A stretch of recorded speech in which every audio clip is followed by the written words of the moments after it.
இருக்கட்டும்.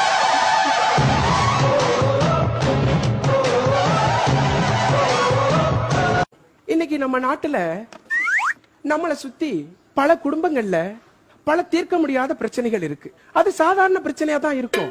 அது ஃப்ரீயா விட்டா அதுவாவே சரியாயிடும். ஆனா அதை நாங்க விட மாட்டோம்.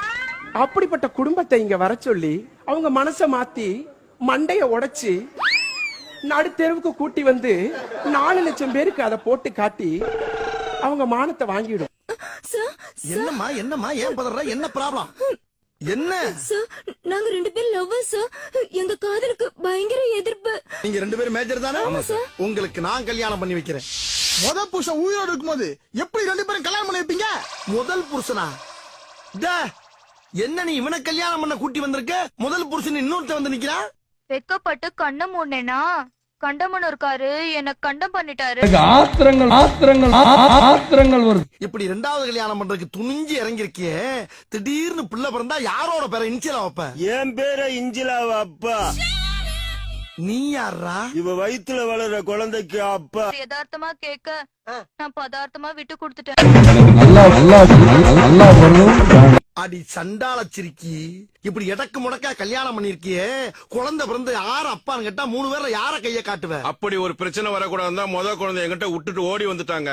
நீ யாரா? நான் தான் அவளை தொட்டு தாலி கட்டின 1வது புருஷன். இவன் எப்ப? இவங்க 3 பேருக்கும் முன்னாடி. வெக்கங்கட்ட பிள்ளைகளா உங்களடா நீ இங்க உங்களையா பொண்டாட்டியா பொண்டாட்டியாடா ஆளாளுக்கு பங்கு போறதுக்கு. மாட்டு ரவி யாராவே? நான் தாங்க 1வது புருஷன்.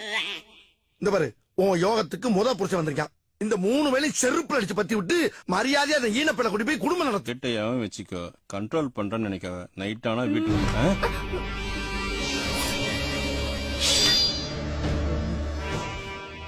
அங்க யாரு?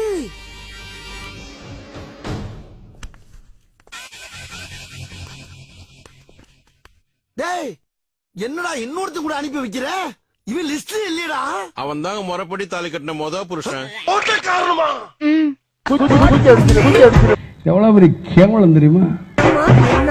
என்னம்மா இப்படி பண்றீங்களா?